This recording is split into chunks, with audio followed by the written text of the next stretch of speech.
You know what no one ever says out loud but we all feel deep down, especially when the world gets quiet. It's never really about the money. Not when your head hits the pillow and you replay every choice, every compromise, every little hope you wish you hadn't traded away for something shinier, emptier. There are things, call them wants, needs, or secret treasures that women crave far more than numbers in a bank account. Sometimes, those are the things you dare not even admit to yourself, but you know them, and so do I. Let me ask you this. Before we begin, when was the last time you caught yourself longing for something you can't buy, something that, if you had it, you'd let the world misunderstand your choices for the rest of your life? Think about that. Hold on to it as we step into today's story, because today on Stoic Path, we're not talking about money, not really. We're talking about those 9 things women secretly love, more things that outlast a paycheck, outshine a diamond, and withstand the chaos of modern life. We're talking about the kind of power the ancients whispered about, and the kind that the Stoics, especially the women who walked quietly among them, discovered for themselves. Before we dive deep, take a moment, like this video, comment with what you value most in life, or tell us what the world thinks you shouldn't, and subscribe to Stoic Path to help us reach 10,000 seekers. Let me introduce you to our protagonist. Her name is Layla. She is not famous, but she is real, and her story is one you may recognize in yourself, or in the women you love. Layla, 34, had the kind of life many quietly envy. She was the youngest senior consultant at a glittering firm in the city, respected for her sharp mind and unbreakable work ethic. On paper, she'd made it. Her salary could buy her almost anything. Almost. But what you wouldn't see on her LinkedIn profile was the invisible hunger, the gnawing sense that she was quietly trading away some piece of herself for something that, at the end of every week, felt just a little more hollow. Layla's days moved with precision. Morning espresso, meticulously applied makeup, a quick scan of the news, 1,000 unread messages, the brisk click of her heels down the marble hallway. The numbers, always the numbers, filling her head. She was the last to leave the office, the first to step up for any project, the sure thing her boss leaned on when the stakes were high. People admired her discipline, her uncomplaining drive, her shiny self-sufficiency. Sometimes they called her machine as a joke. But at night, in the soft wash of lamplight over her empty kitchen counter, she felt less like a machine and more like someone waiting for a permission slip she'd never received to choose differently, to want differently. Then came the inciting incident. It wasn't dramatic, a betrayal or some headline-making disaster. It was subtler, as most real turning points are. Late one Friday, Layla stayed back to finish a proposal, the kind that wins bonuses but costs you sleep. She was the only one left in the building. Her phone buzzed. A message from her closest friend Amina, just 6 words. "I'm at the hospital, please come." There was no explanation, but the urgency was clear. Layla stared at her screen for a moment, just a moment, and hesitated. She was about to text back, "Can I call you in an hour?" when something in her broke. That familiar, practiced calculus of career versus connection, status versus soul, left her empty. She shut her laptop. For the first time in years, she left the numbers unfinished. Layla rushed to the hospital, her mind racing through worst-case scenarios. She found Amina in a small fluorescent-lit room, clutching her phone, tears streaking her cheeks. Nothing mattered, not the job, not the bonus, not the proposal that could wait until Monday. In that suspended moment, as she sat beside her friend, Layla realized how rarely she'd allowed herself to be present, to show up for something that couldn't be measured or rewarded or posted online. And yet, as relief washed over her, Amina would be fine. Layla was haunted by a question that wouldn't let her go. What else had she been missing? Chasing what the world told her should matter most. For the first time, she didn't have an answer, only a restless ache, and a suspicion that something vital was slipping through her fingers. That night, as she walked home under the city's neon lights, Layla felt the raw edge of her own choices. She wondered if money wasn't what she wanted. What was? What did she really crave? What did she secretly love more, but had never dared to name? The days that followed were a storm. Layla tried to push the question away, to bury herself in her work as she always had, but the emptiness only grew. She snapped at colleagues. Her sleep fractured. The numbers stopped making sense. The meetings felt pointless. One morning, looking at her reflection in the bathroom mirror, she barely recognized the woman staring back, tired, lonely, so much older than her years. What am I really working for? She thought. What is it I actually want? This is where our story begins, not with answers, but with an awakening, the quiet, stubborn longing for something more, something ancient, something priceless. something money can't buy, but the soul can't live without. The next days pressed down on Layla like a storm that wouldn't lift a relentless grayness that clung to her mornings and stained her evenings. She kept her routine, kept her mask. She attended meetings, answered emails, pushed deadlines forward with the mechanical efficiency that had become her signature. But something fundamental had shifted. The old calculations no longer satisfied her, and she couldn't ignore the growing ache beneath the surface. It's a strange thing when the world keeps turning as if nothing has changed, while inside you know that everything has. For Layla, the change showed itself in small rebellions. She found herself slowing down on her walk to work, letting her eyes wander to the city's old trees or the laughter spilling from a sidewalk cafe. She ignored a call from her boss on a Sunday for the first time in years. When a colleague praised her for always being available, she felt not pride, but a sharp pang of resentment. Still, Layla tried to answer the question gnawing at her, what do I love more than money? It felt like a puzzle with missing pieces, its solution just out of reach. She searched for satisfaction in old places, shopping, quick dinners with friends, a new fitness routine, but none of it stuck. She felt restless, unfulfilled, like she was moving through her own life as a guest. One evening, unable to sleep, Layla wandered her apartment and stopped by a dusty shelf stacked with old books. Her hand fell on a slim, battered volume she'd inherited from her grandmother, book she'd never really read, only kept out of obligation. The spine read, Meditations, Marcus Aurelius. Out of nothing but a restless curiosity, Layla opened it at random. The words she found stopped her. Cold, you have power over your mind, not outside events. Realize this, and you will find strength. For a long moment, Layla just stared at the page. She reread the line, letting the weight of it settle. The words felt ancient but alive, as if they'd been written for her. For this precise moment of reckoning, she turned the page and found another passage, underlined in faded ink. If you are distressed by anything external, the pain is not due to the thing itself, but to your estimate of it, and this you have the power to revoke at any moment. Marcus Aurelius Meditations, Book 8.47. Layla's mind spun. What if it was true? What if her misery wasn't caused by the demands of her job, or the expectations of others, or even her own ambitions, but by the value she assigned to those things? What if, as the Stoics believed, her real treasure, her real wealth, was found not in what she owned, but in what she chose to value? This thought unsettled her. For years, Layla had allowed her value to be defined by what she could accumulate: salary, approval, the fleeting currency of other people's admiration. She had traded moments of connection for achievements that faded as soon as she reached them. Was it possible to change that, to build a life on something more solid, more enduring? But knowledge alone was not enough. Layla's first attempts to put this idea into practice were clumsy and uncertain. She caught herself slipping into old habits, chasing the next goal even as she tried to remind herself of what mattered. At work, she tried to speak up when she disagreed with her manager, but her voice faltered. She felt self-doubt creeping in, the fear that if she let go of her relentless drive, everything she'd built would collapse. One afternoon, after a tense project review, Layla found herself sitting with Amina in a quiet corner of their favorite coffee shop. There was a comfort in their silence, a gentle reminder of what she'd almost lost. She confided in her friend, I keep thinking, maybe all the things I thought I wanted aren't really what I need. Maybe what I want most is the freedom to choose how I spend my time, who I share it with, what I let matter to me. I just don't know how. Amina listened, then smiled. You know, my grandmother used to say the best things in life make you rich without making you wealthy. Maybe you just need to start small. Find one thing today you value more than money. See what happens if you choose it. Layla nodded, grateful for the simplicity of the advice. That night she wrote in her journal, today I valued presence. I let myself be with Amina. No agenda, no rush. It was a beginning, a single step toward redefining what wealth meant to her. Days passed and Layla began noticing the small, priceless things she had always overlooked: quiet mornings, honest conversations, laughter that made her forget herself.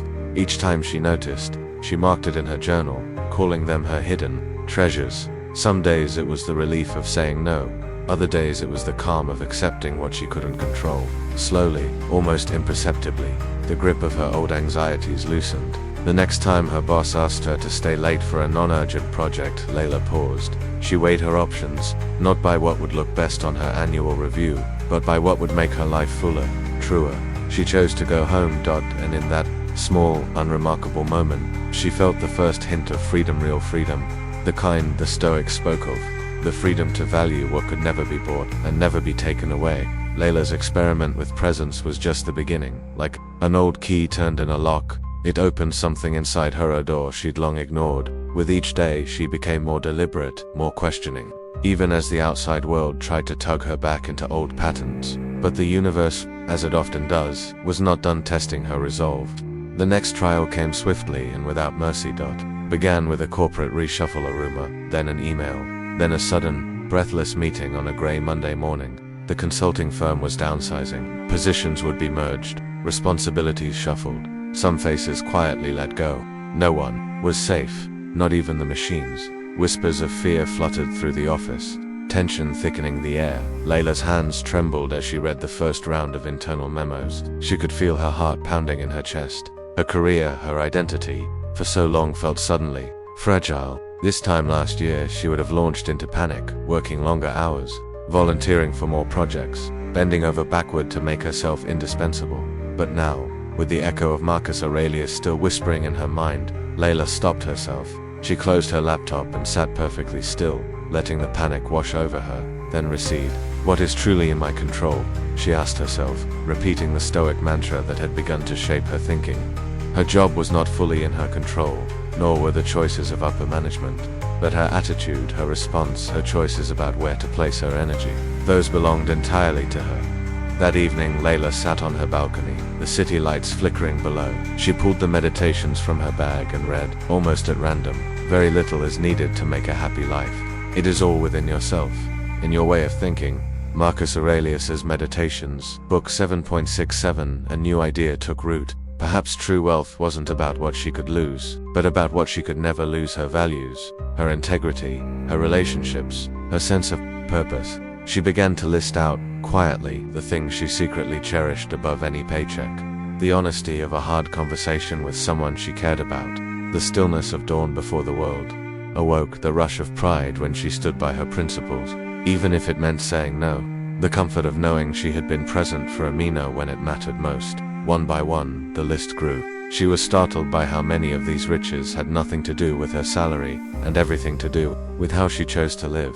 The next day, when the list of layoffs was posted, Layla's name was not on it. Relief washed over her, mingled with guilt for those who hadn't been spared. She spent the lunch break with a colleague who had just lost her job, listening, comforting, helping her make calls to recruiters.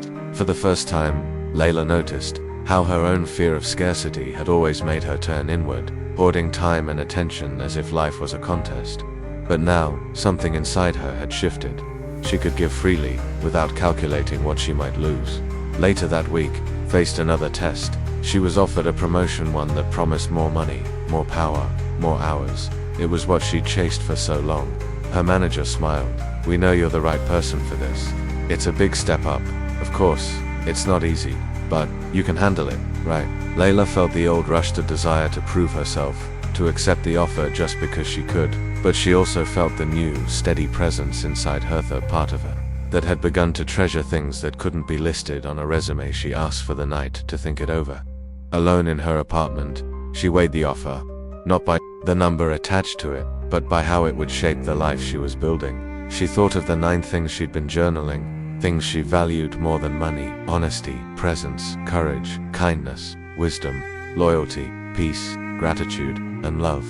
Would this new role bring her closer to those treasures, or would it cost her more than she was willing to pay? By morning, Layla knew her answer. She walked into her manager's office and, with quiet confidence, declined the promotion. She asked instead for a chance to lead a new initiative that prioritized work-life balance, a move that would give her team more flexibility, more room to breathe, more of what she had found herself craving. Her manager was surprised, even skeptical, but Layla was unshaken. For the first time, she was not acting out of fear or ambition, but from a clear sense of what truly mattered to her. The decision did not make her richer in the traditional sense, but it left her with something far greater: integrity and a deep, abiding peace.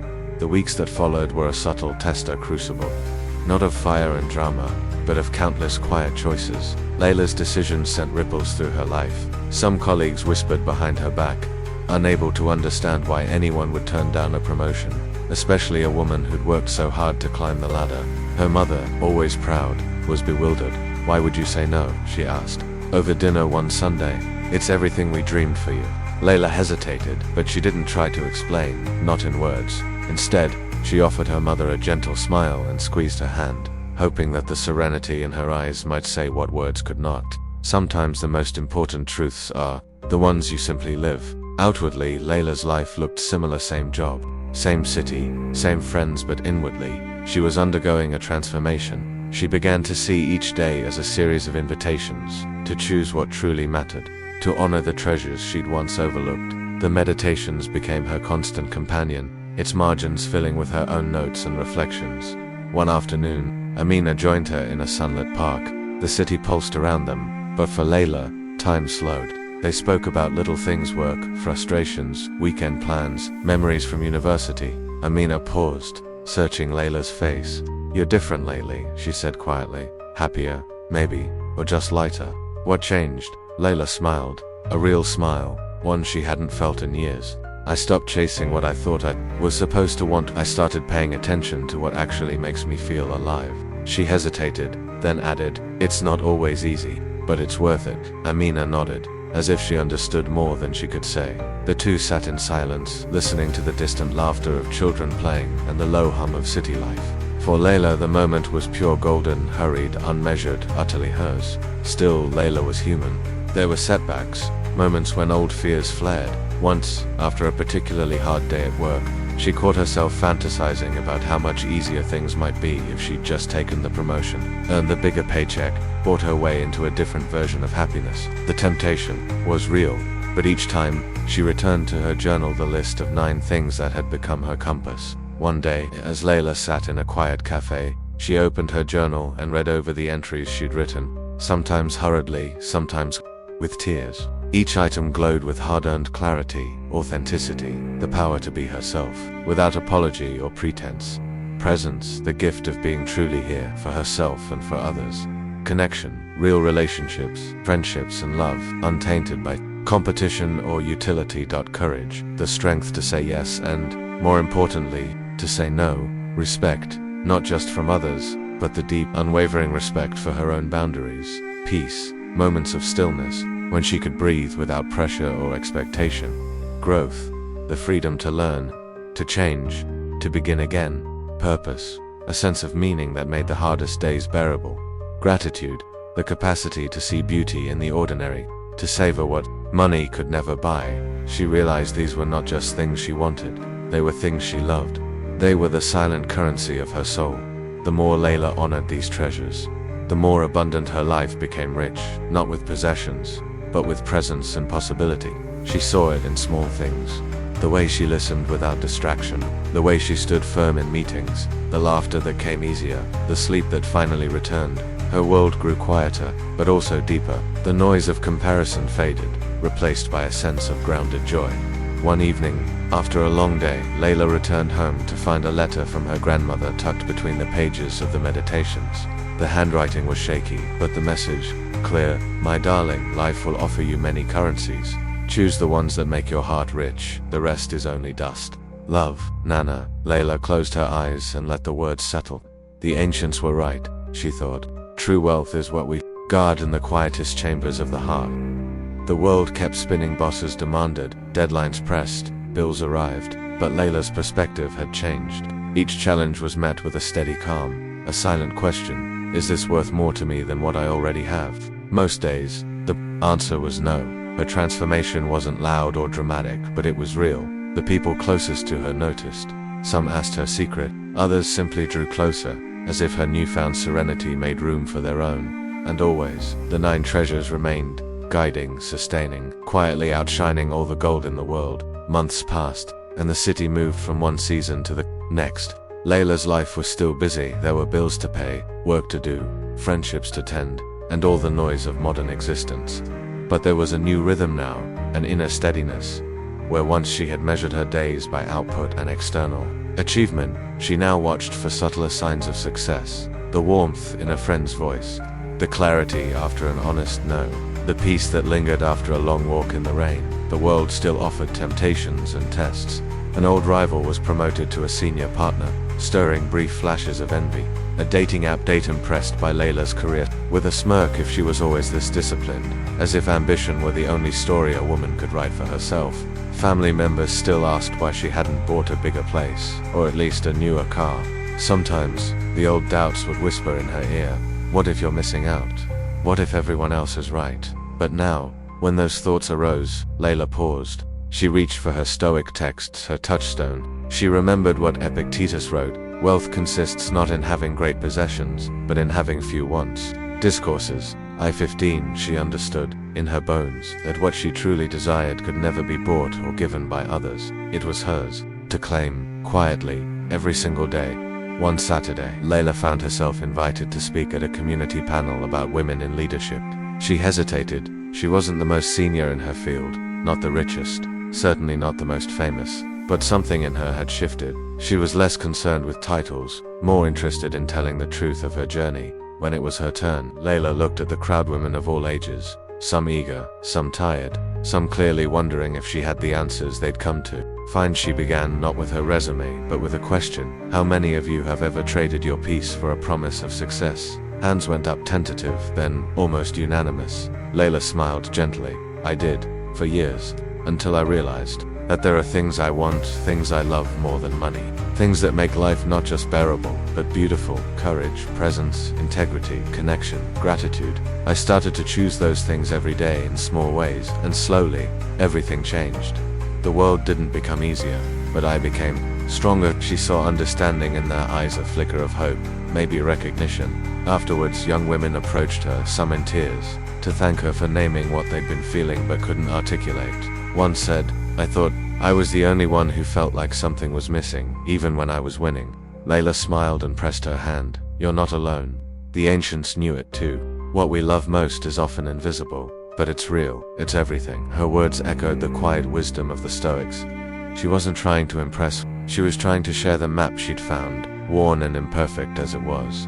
Each conversation that followed deepened her sense of connection and purpose. She gave without expectation, received without guilt, found joy in small moments, a shared meal, a good book, a walk with Amina through autumn leaves.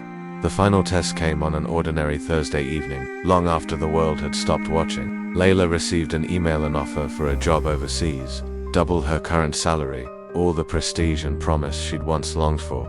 She read it twice, then 3 times. Old reflexes kicked in, the urge to say yes, to prove herself, to chase the next mountain. But she closed her eyes, placed her hand over her heart, and asked herself, would this bring me closer to my true riches, or take me further away? The answer came not as a thunderbolt, but as a gentle certainty. She politely declined the offer, and called Amina to meet for coffee, to celebrate not what she'd gained, but what she'd protected. Layla's story, like every real transformation, didn't end in applause. It ended in quiet moments, contentment at the end of a long day, laughter with friends, a slow sunrise breaking over the city, a journal opened to a new page. Each time she chose her hidden treasures, she became richer in ways the world could not see. And so, the ancient wisdom of the Stoics found new life in a modern heart. Layla's journey was not about renunciation, but about returning again, and again to what matters most.